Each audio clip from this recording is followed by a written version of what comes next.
abruptly, but I guess that's part of what makes it so good, you know? Left off on a... Oh. Yeah, and then it basically just became a slightly longer short film.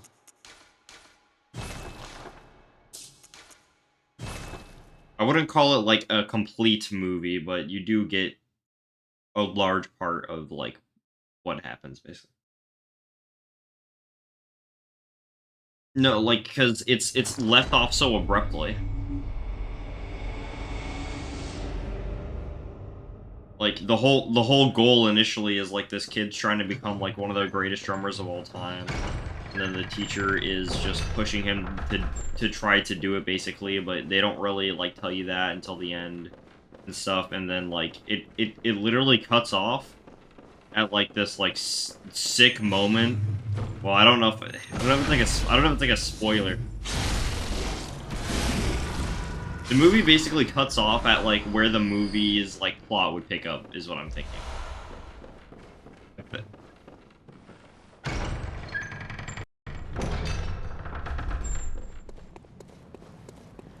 Well, but you don't know if it is. That's the whole thing. You have no idea.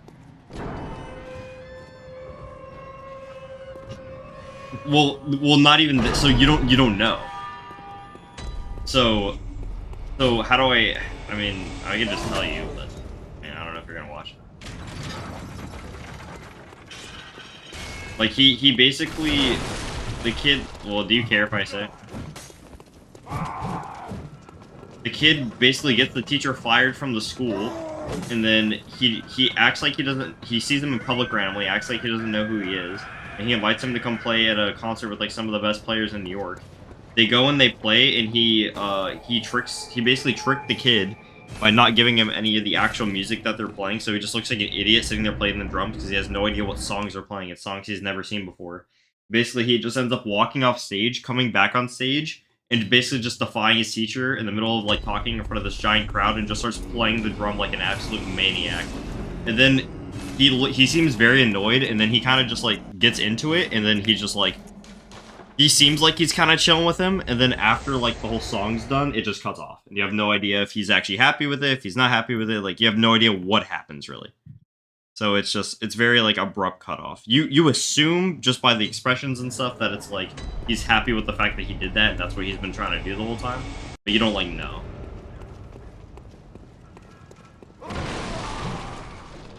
I do really like the movie. I would love if there was a continuation of it, but that's probably the point of it, is for there to not be.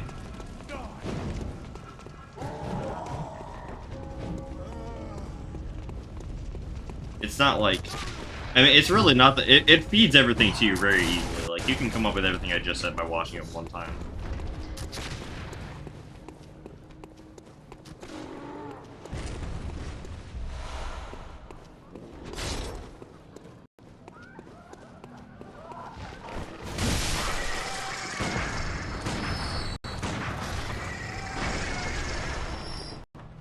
Yeah, I mean, it does...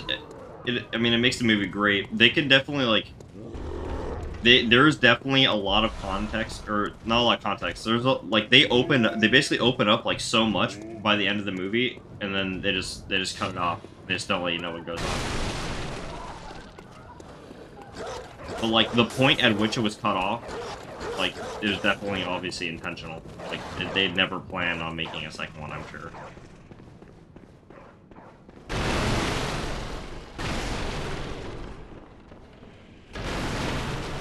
And I mean, there is a lesson, there is enough of a lesson within the movie, so that's, like, stated very clearly. It's more like, well, what the teacher says is, he's like, well, okay, in that bar that he meets him after he gets fired, he's like, well, let me talk to you for real now, since, like, you're not yelling at me, basically, and you're not my teacher right now, we're talking to humans, like, you know, do you ever think you go, like, too far? And he's like, no, man, I think that the words good job are some of the most detrimental words that a human can hear. That tells them that they did good enough and they need to stop pushing. It's like, do you think some of the greatest, he names, like, a bunch of great drummers, he's like, do you think that they ever heard good job and just, like, was like, oh yes, I live my life happily ever after now, I'm gonna stop pushing? He's like, no, he's like, no, you continue to push and push and push until you're greater and greater and greater, basically.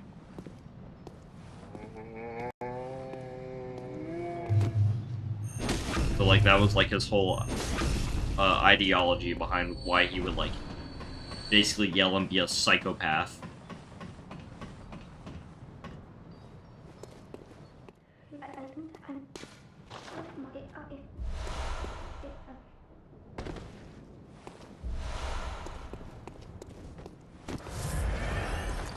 He takes good advice and then he just throws drums at people. The actual message that the movie has, though, is, like, really good, I'd say. I can see some people seeing it as, like, going too far, though, to be honest. Like, some people probably would consider it to be unhealthy to push yourself to a degree where you're, like, actually, like, well, in his case, physically bleeding from drumming.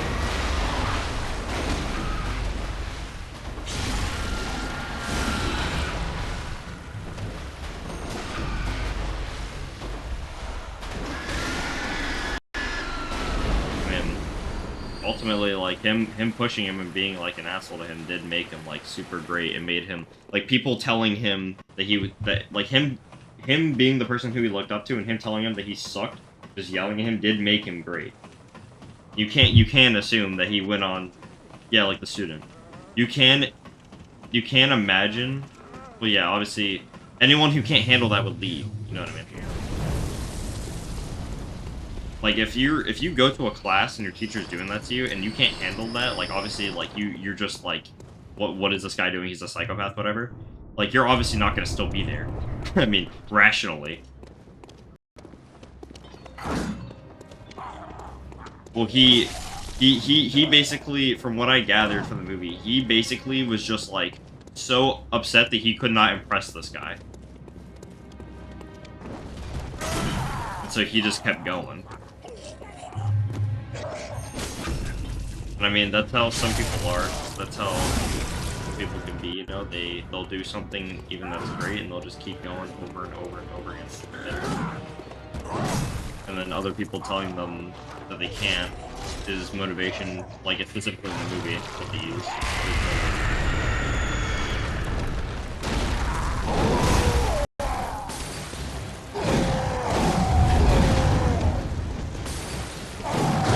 Thing is, it's not like, I feel like the message can't always be like,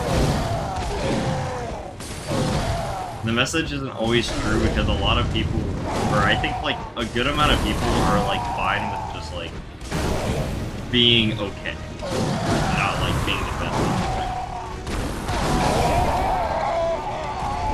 So it really depends on how you think about it, I guess.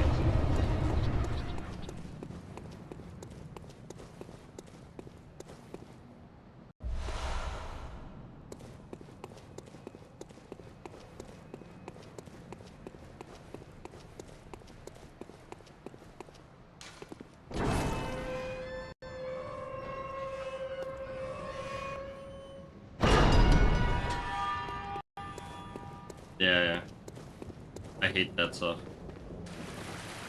I turn it off on every game that I've ever played. I think the only game I played with it on was The Last of Us Part 2 when like the PlayStation 5 just came out.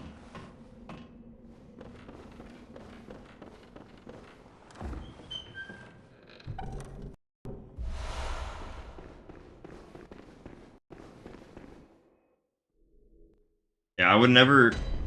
I remember it existed in Cold War, and it would literally physically stop you from shooting your gun sometimes when you're gonna die. It definitely does not work, like, in games that, like, are not... Like, in a game... Yeah. In a game where you need precise response, or, like, a competitive game, it is definitely terrible.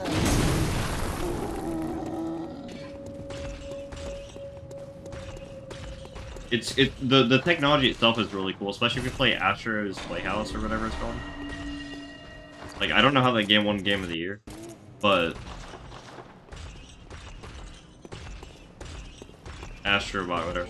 I don't know how that game won Game of the Year, but it did a really cool job of showing off the, no idea, but it did a really good job at showing you the haptic feedback. Basically.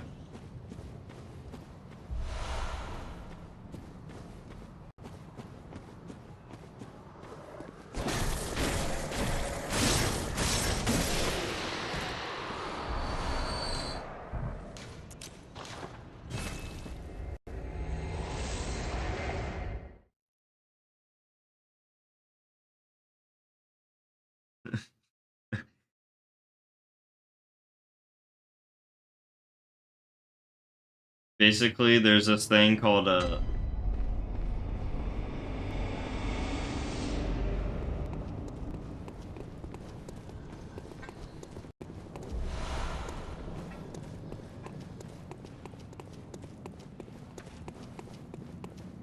not upset. Wait, what am I what am I thinking of that has that? Thinking of some movie or something that say that.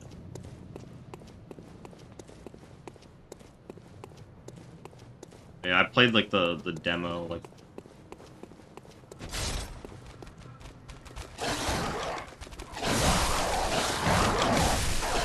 Honestly, I like when I played It Takes Two, and at sometimes that was a platformer. It was pretty cool. I was very surprised that a game. Yeah. I hate myself. You're a what? Take this. Not yet. Wait, Silksong DLC.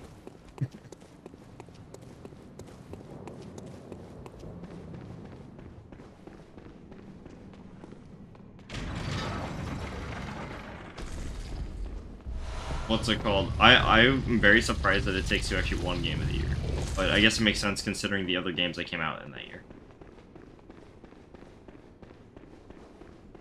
Like, game was obviously great. Can't say it was like a life-changing game for me. Like, I know some people like to throw that around like it's like a, or that it's like, oh yeah, it's like a life-changing game with the story and everything. It really was like not, but and the gameplay was good. All the stuff you could do in it was good. I didn't like, I've said this before, I didn't like you couldn't change the screen of which player was on what side in person. And then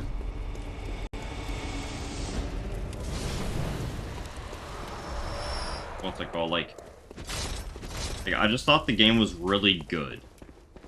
But I didn't think it was like one of the best games I've ever played. But I did think it was really good.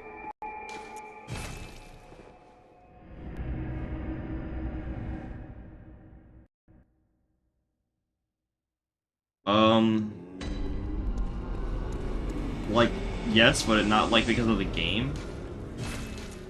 If that makes sense. Like, the amount of patience I've gained from doing this shit is insane. But I wouldn't say that's like, you could do that. I could use any game to do that, kind of, you know?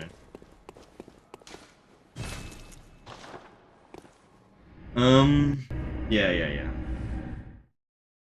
Yeah. Let me think. The Last of Us, like, kind of. I will say, like, the decision. Well, you know, like the original Last of Us, right? I don't know. I wouldn't say. Okay, well, like, it's okay if I say like, kind of what happens at the end of the game. Okay. So. Okay.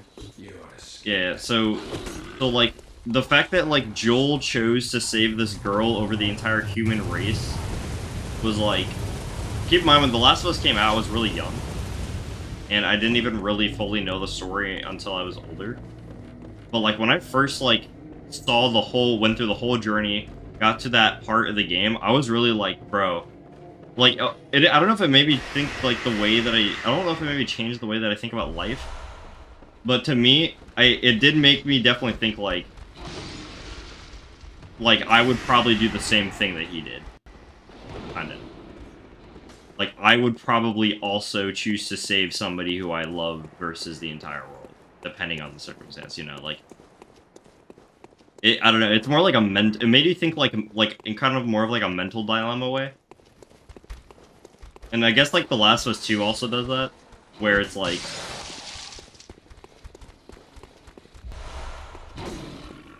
well, there's a lot. Yeah, it was like it was a chance basically, right? But it was said to be like a good chance. But then what's it called? Something else. I guess like I wouldn't say it changes like my whole perspective, but like something else, I guess. Just like a mental dilemmas that kind of made me think for a while. Like The Last of Us Part 2, like obviously Joel gets killed by Abby, but Joel killed Abby's father and a bunch of people that mattered to Abby. And it's like it's a whole mental dilemma of like, you know, like who are you actually like kind of rooting for type thing. Like both of them got wronged very badly. And it's more of like a story about like revenge is always like the best thing to do type thing. It's not, I would say it's not as deep as the last part.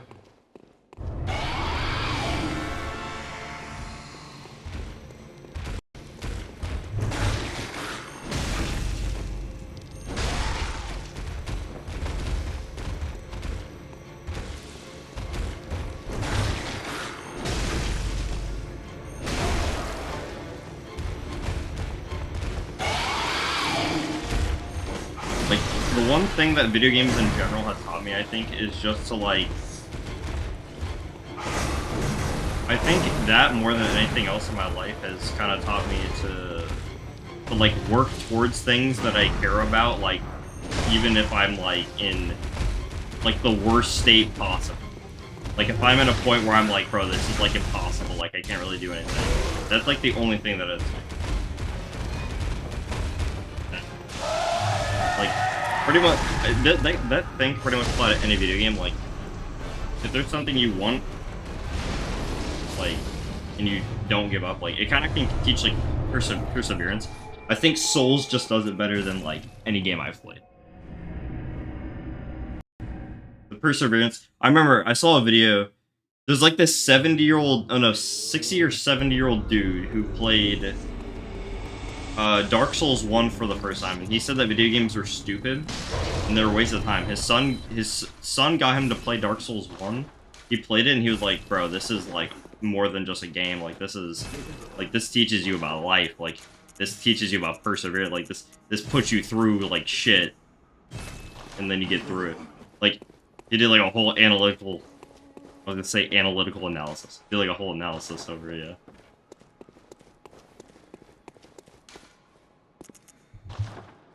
Yeah, I mean, I think these games teach it better than most games, but obviously a whole bunch of games teach a whole bunch of different lessons.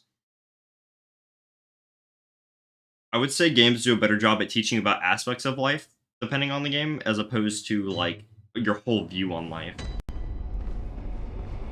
Very few things have ever changed my entire view on my whole life. Yeah.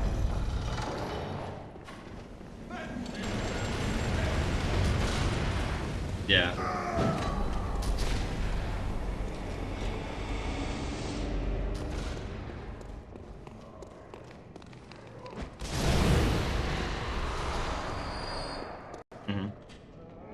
Such crazy naming, by the way.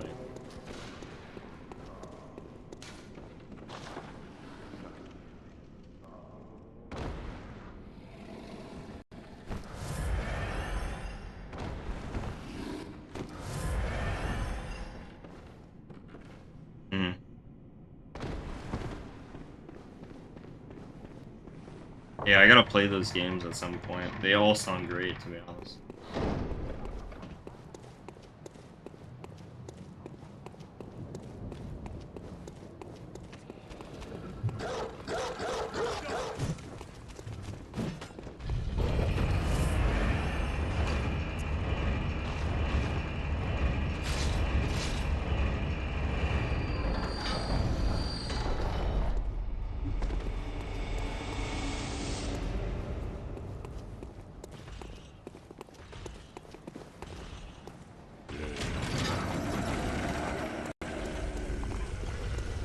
Something I will say about, like, specifically no-hitting these games, like, because I know it's, like, a joke, obviously, like, and that's not the reason why I do it, it's just, like, something I've noticed. Like, it's like a joke of, like, oh, you're torturing yourself, you're pushing yourself. Like, there's a lot of shit in life you have to do that you don't want to do. And there are plenty of times where I want to stop doing a run. Plenty. But I just don't. I just keep going.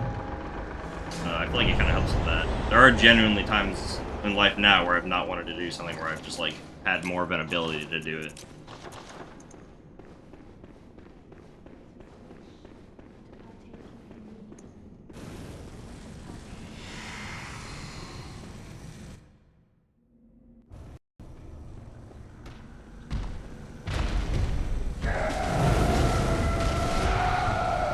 I wouldn't say...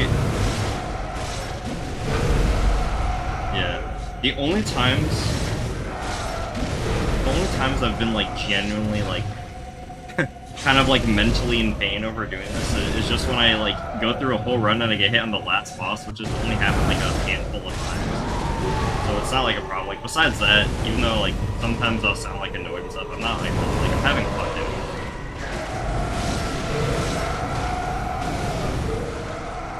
I mean, you also only hear what I say. Like, most of the time when I'm doing it, I don't say anything. Like, obviously you're only gonna hear the thing, like, when I am upset about it because I'm saying something about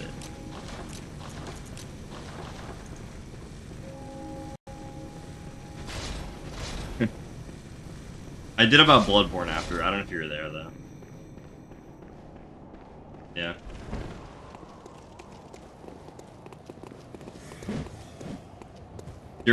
During doing it, like, in the middle of doing it, I actually, like, was at a point where I actually hated this game. But after doing it and getting the run and, like, learning this game more, I actually like it a lot more. But...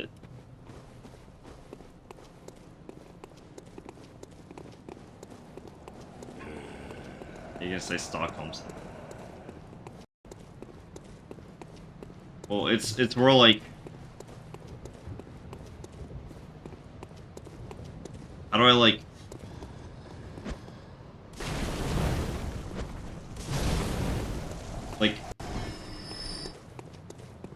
Like, you ever hate something so much or, like... Or annoyed by something so much that you're like, bro, I just have to do this until, like... Like, you basically are, like... You're basically getting good out of it out of hate, basically. I don't know how to explain it. Yeah, I did that with Bloodborne, and I did that with, the Dark Souls 1 boss, Ornstein and Smo.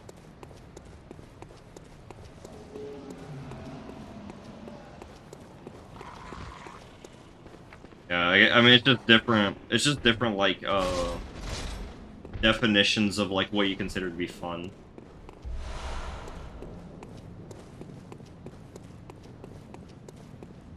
Like,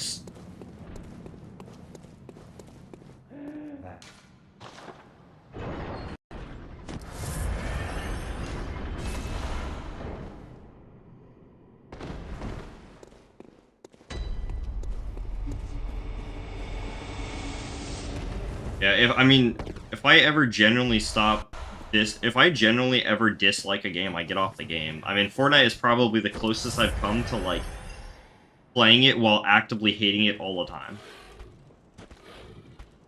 No, because even Overwatch, it would be like, I didn't like it, but I would have those games that were fun, right? Like, but, like, Fortnite, there was literally a point where I was playing it for, like, months, where I genuinely hated the game. But I just didn't stop. Like, if I ever was getting, like, that genuinely upset at Bloodborne, I would get off. I mean, I did get off multiple times. Like, I'm not playing Elden Ring right now because it's not, like, super enjoyable to me just because I'm just bored of it. Like, I feel like I have more of the ability now than I used to, like, actually get off something if I'm not, like, enjoying it. It used to be a huge problem, especially when I play, like, COD. So I would just be like, I don't know what else there is to, like, play or whatever at the time. Now it's, like, not really like that. Like Sekiro, for example, is like a good example. Like I like Sekiro, but recently it's been annoying me so much, so I just haven't been playing it.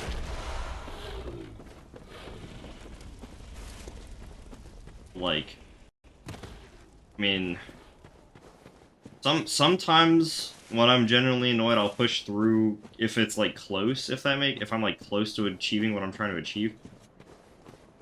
Like when I was doing Liza P and I was doing that one like DLC boss trying to no-hit it for like forever. That was annoying the hell out of me, but I was like, it's just one boss, I could do it, and I did, so.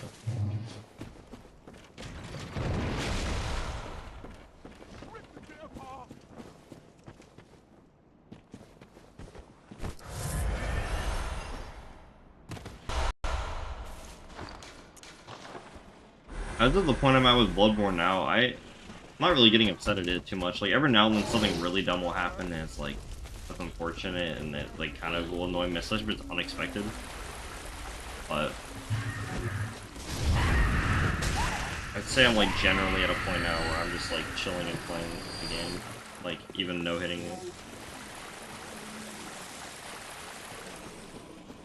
I am also at a point now though where it doesn't really feel like a challenge unless I'm doing these games. That's the only reason I play them, because it count.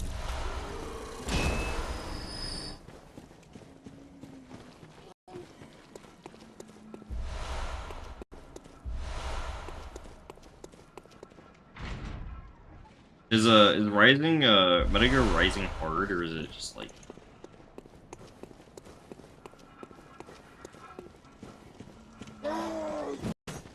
how long is like the game generally, would you say?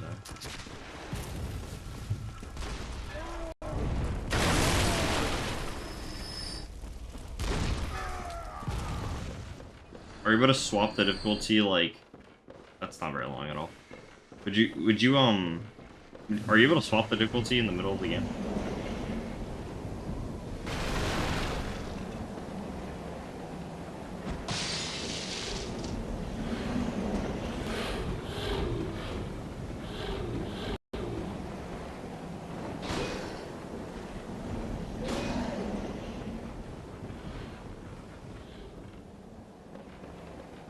I guess we'll see.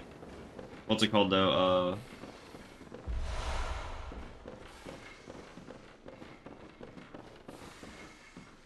I would want to play it on like the hardest difficulty probably.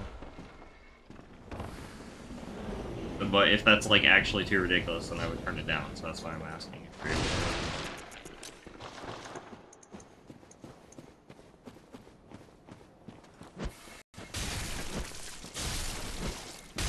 That's true. I can't really think of one. I mean, I guess like Terraria.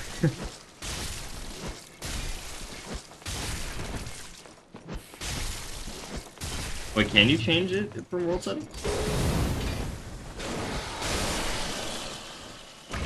Okay. I was like, I don't think you can change the world difficulty in the setting.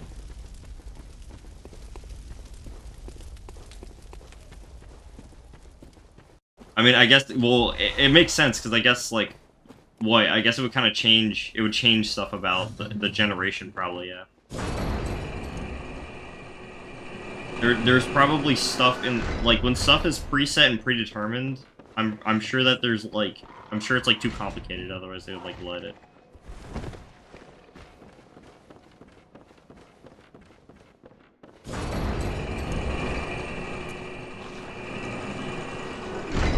Let's say, like, I guess it depends on, like, well, okay, so one of the biggest things about expert mode and master mode, though, is you get, like, better loot. And so the chest generation, I think it counts as chest generation, too. Because I don't know that as a fact, but something I did notice recently, when I did the expert playthrough with Ella, was I could not find Hermit Boots for the life of me. I couldn't find Magic Mirror for the life of me. Like, it felt like I literally couldn't find anything useful. And then we played Master Mode, and I was able to find all this stuff like super quickly. Like, it felt like the loot and all of the chests in general were better. Which obviously it could just be like luck, but you know, it is kind of weird. And I feel like I have had that before. I don't know for a fact that it changes that, but that it would be a reason as to why they wouldn't let you change the difficulty if that's like why, or if that's like something that was this.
Yeah, when I looked it up, it said that it didn't affect chest loot either. They gotta have some reason, other than just being lazy sometimes.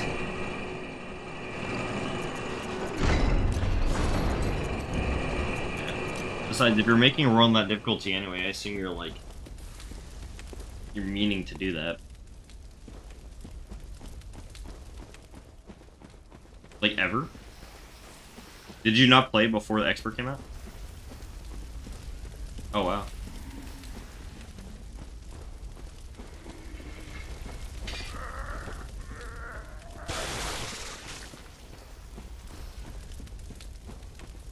Yeah. Yeah,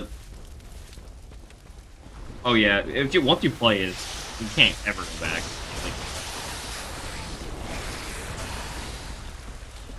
Like, I haven't played Calamity on any like world difficulty lower than Master, but I've played normal, like no Revengeance or anything.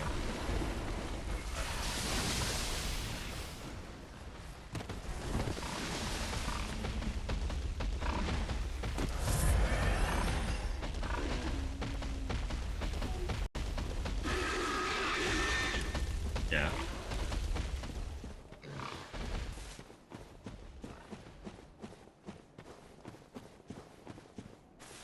I guess for me, it was more like, I didn't like having extra buttons to worry about, and then it was also, I just liked fighting the bosses as, like, they were with just the addition of all the Calamity stuff. And then, what's it called?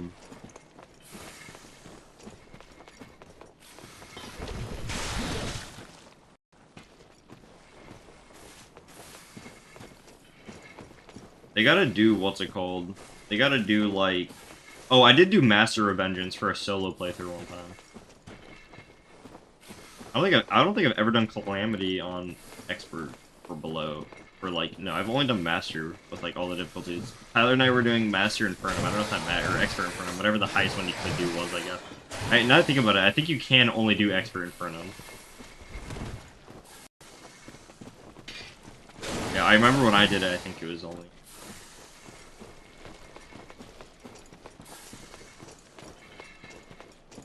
Yeah. Infernum's like harder than Master Meds.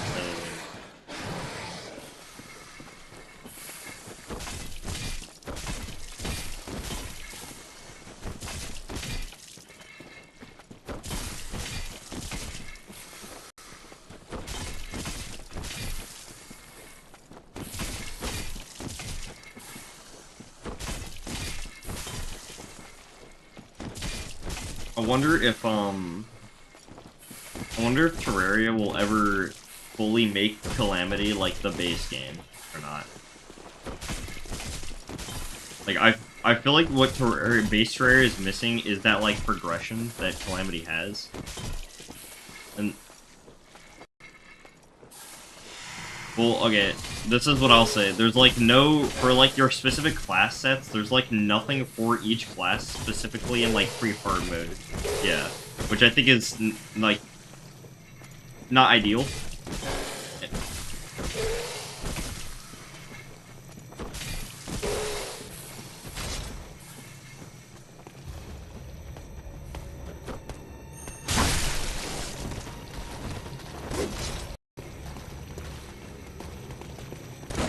Oh yeah, I don't think that it was ever made for people specifically to just hard lock one class. But I don't know about you, but at least on my first playthroughs of Terraria, like literally, when normal mode was the only mode, there was no like extras. I and pretty much everyone that knew pretty much used whatever weapon they thought was cool. They didn't really worry about a class or anything.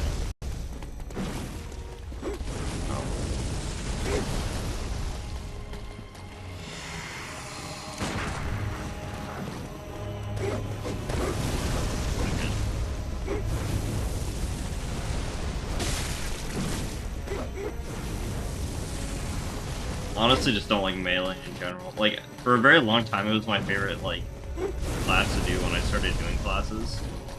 And then when they did the rework, I replayed it, and that was, like, really cool. But I just played melee in the world that me and Ella did. And man, it was still, like... It's just hard to do damage and live. Like, at least playing with other people. Where the bosses are scaled. Like, it just felt very impossible to, like, to do, like, a good amount of damage to the boss while living.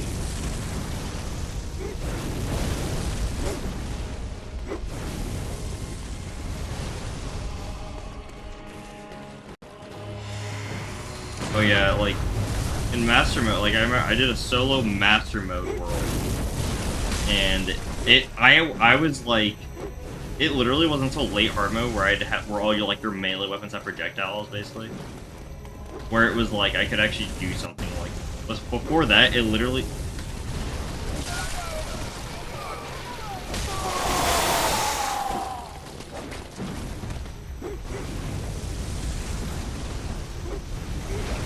Yeah.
I feel like Terraria is just one of the best. Oh yeah, something else I guess I have a problem with is like, I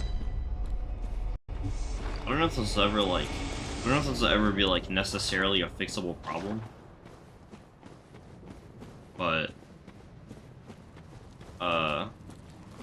like the fact that you get all this cool stuff after Moonlord, but like there's not really anything to do with it because the game is over.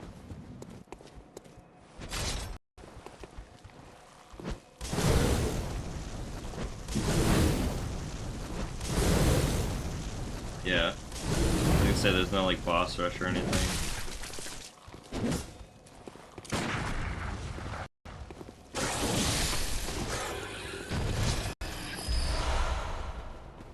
Yeah.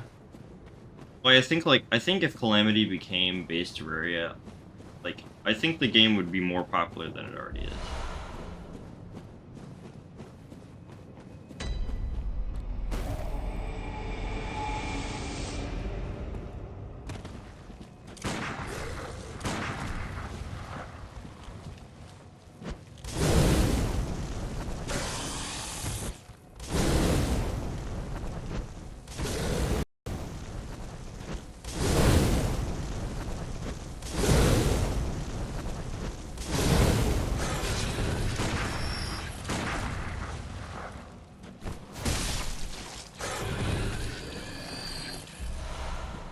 Yeah.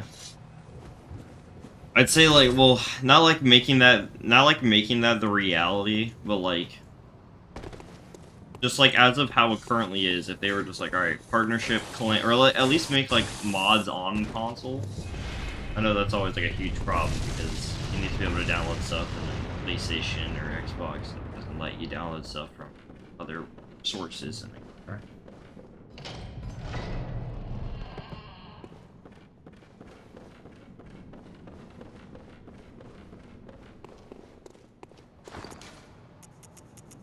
does it? Yeah.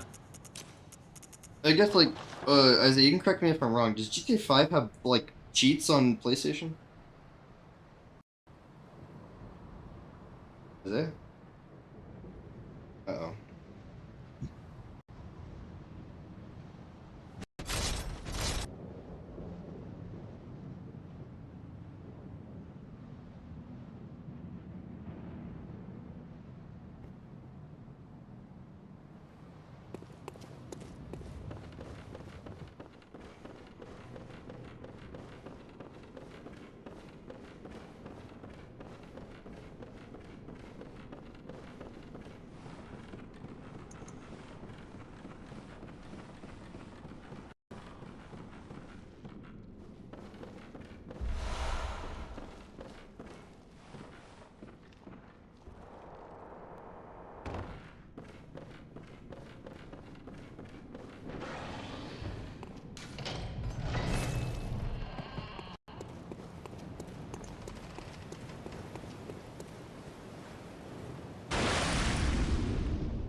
Just like past, I don't know.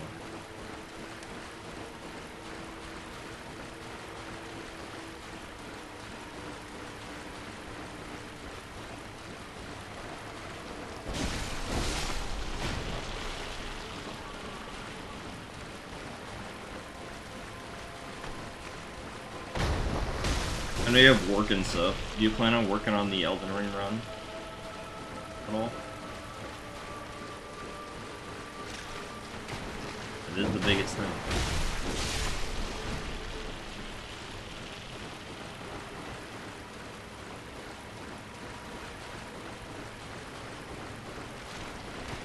Yeah, that's fair. That's why, like, in the middle of doing all this stuff, I've been playing, like, Terraria and stuff with Ella. Like, well, Terraria is, like, you know, it's not like, I've played it for so many years that it's not really, like, that. And then playing, like, It Takes Two and stuff. I mean, even,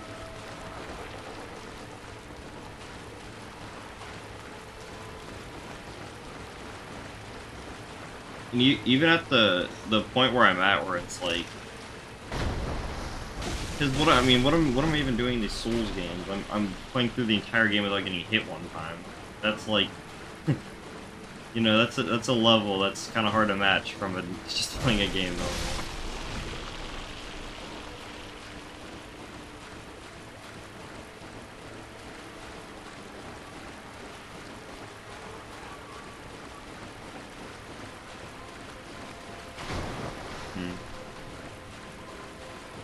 I don't even know what that is.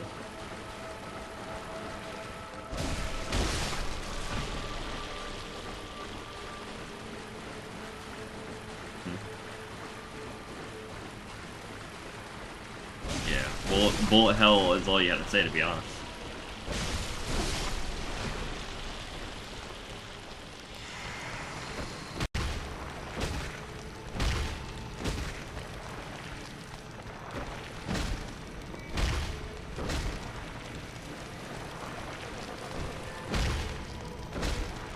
The reason why Terraria hasn't been no-hit outside of like a set seed. The fact that someone's done it in a set seed is already crazy.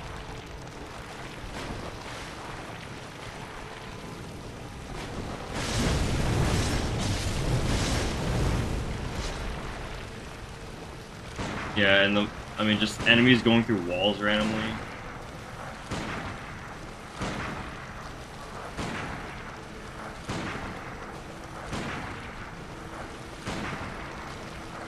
I'm gonna need to set up another.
He fight.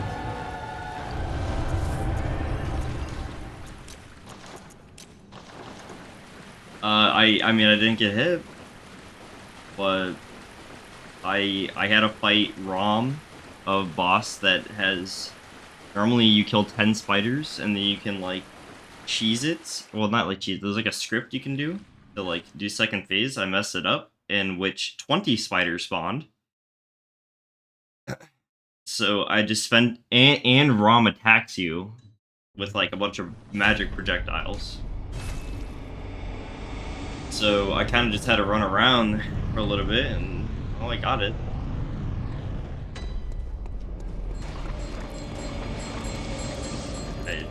I didn't get hit. You basically just have to run and hope none of the spiders hit you, get some damage off. And then hope she doesn't just do an instant AoE explosion attack.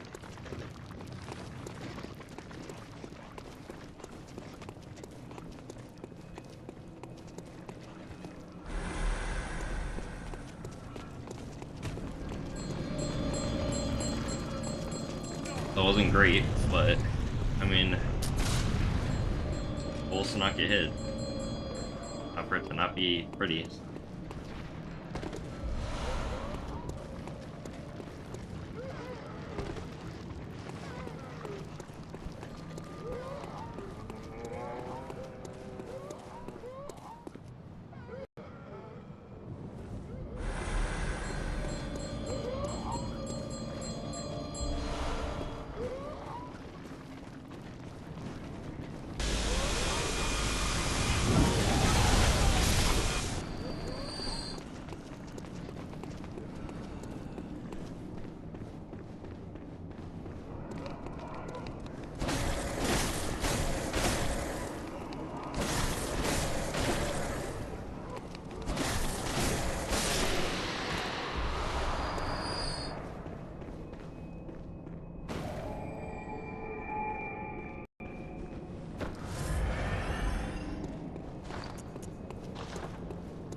I remember doing a that was like me normally, because I was doing like a normal or like a no shell playthrough.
I remember my playthrough was literally just learn to parry.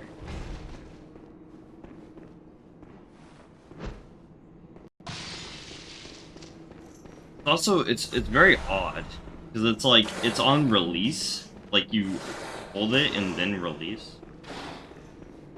You basically have to sit there and just hold it.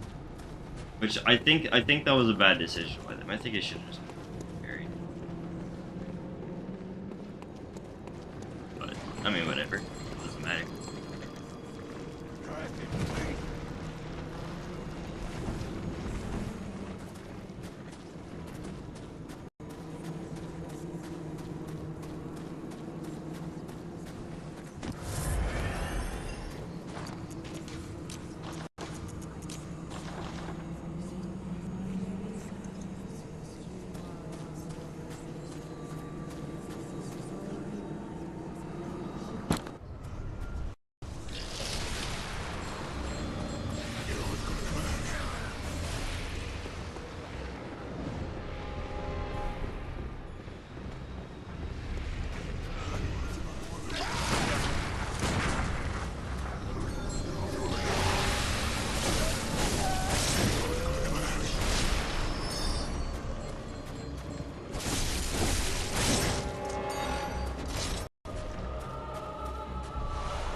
What to do.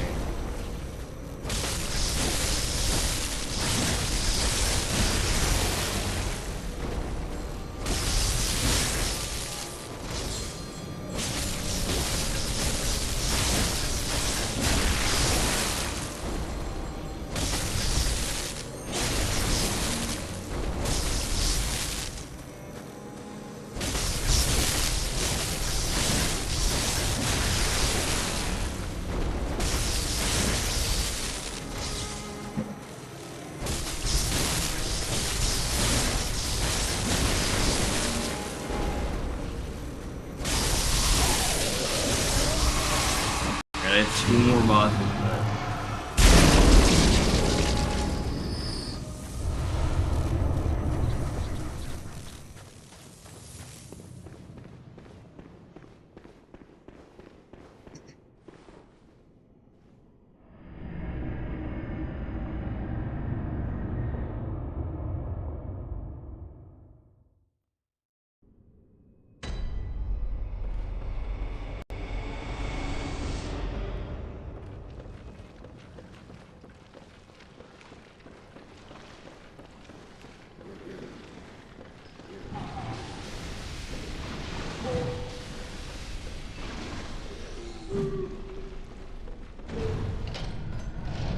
Last one's scary, but as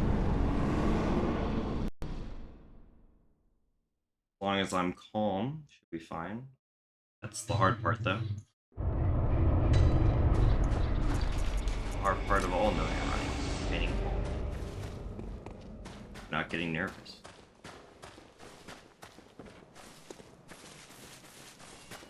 Oh,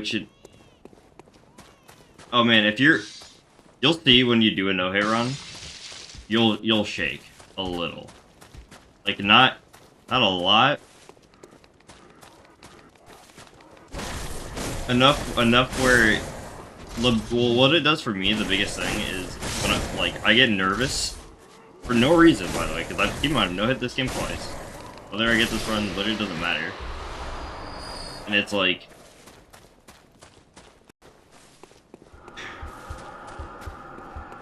How do I explain? Like, it makes your reaction time slower.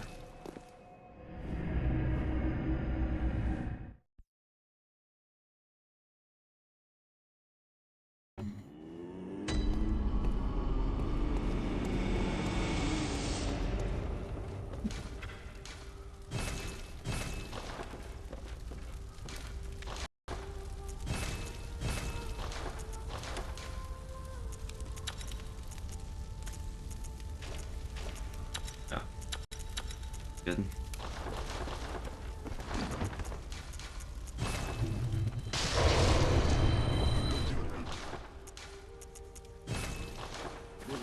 Yeah. Just like it's so weird sometimes. It's like I literally know what to do. I know exactly what I have to do. I know what I gotta do. I've done this time and time and time again. It's just when you're in the moment, it's different. It's just weird. Alright, I'm gonna use the bathroom. I'll be right back.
Okay, I'm back. Oh.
I had to use like a extra beast pellets on this, so I'm gonna have less on a boss, which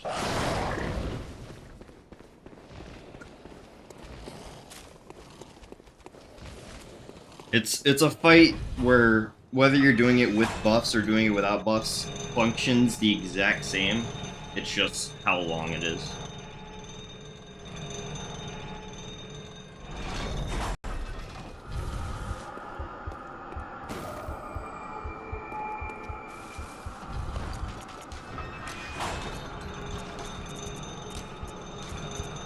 Even if I do get hit, it doesn't even matter. Just simply do it again.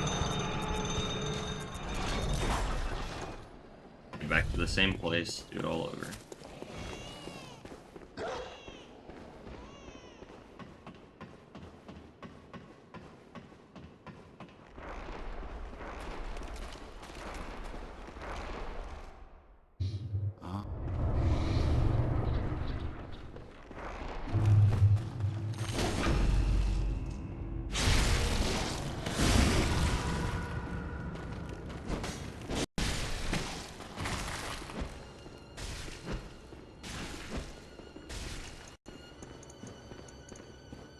Cause, do you hear?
Okay, I'm doing the poison cheese now for this boss, so. Gotta sit here and wait for it to die. I am basically guaranteed for this boss to die. I think.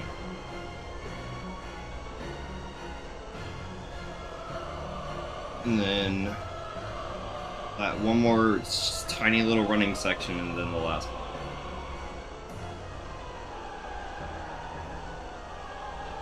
That's gonna be something. Definitely gonna have to take like another break before I fight her. Just have to just chill.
last boss is dead.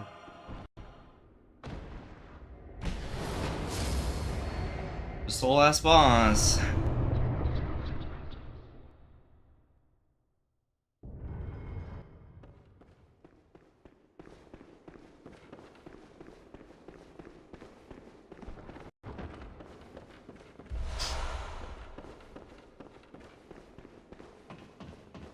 Wait, who left?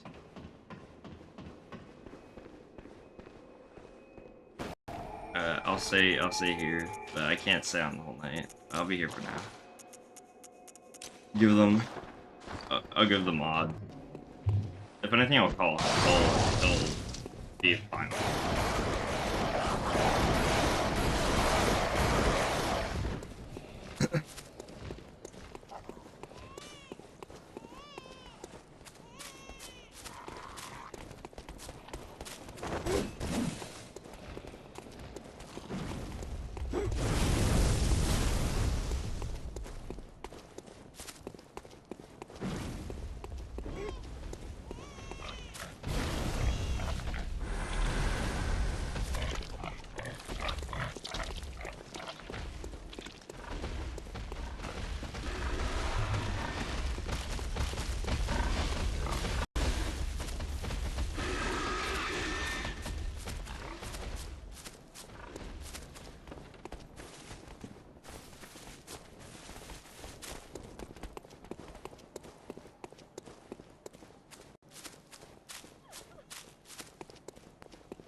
Alright, well, I'm at the final boss. Even now. Gotta calm down, doesn't even matter.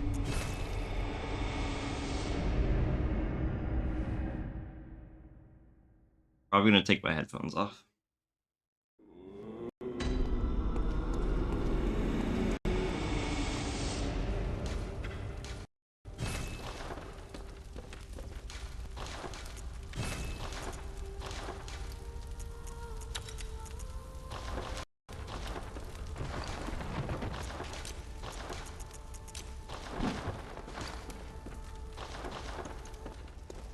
Yes, it's gotta give me a second.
Okay. I'm gonna keep my headphones off for this.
Almost just did that to me.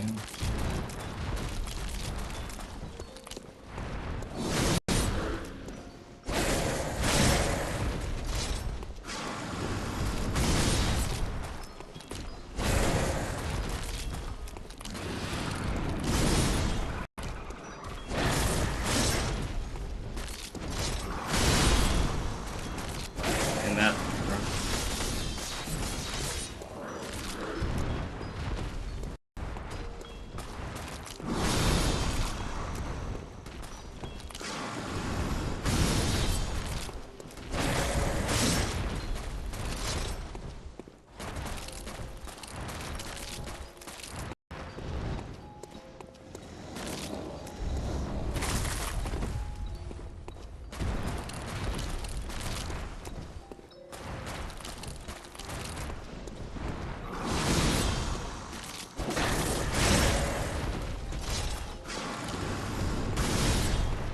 Let's fucking go!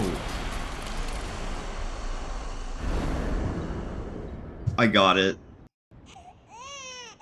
Oh my god, bro. And she tried to fucking cheese me, bro. She tried to be an asshole. When you go like behind her or to her side, well, I don't know behind, but when you go like to her side, kind of behind her, she's supposed to always sidestep. She did this. She did an attack that I had to dodge like last second. Oh my god! And then she has this move called Lawnmower where there's like a bunch of blades. And it's like a spam. She could do that instantly sometimes. She also did that, but I dodged it. Fuck. But the damage was so low too. Oh my god, bro. Alright, blood level 4 done. I guess, somehow. Good hand you from the... Oh.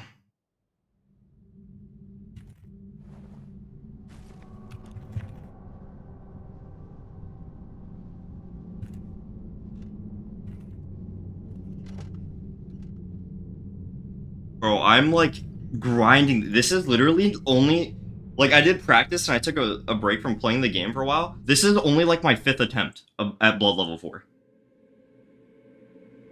Something like that. It's not a lot. Like that made it out at the beginning.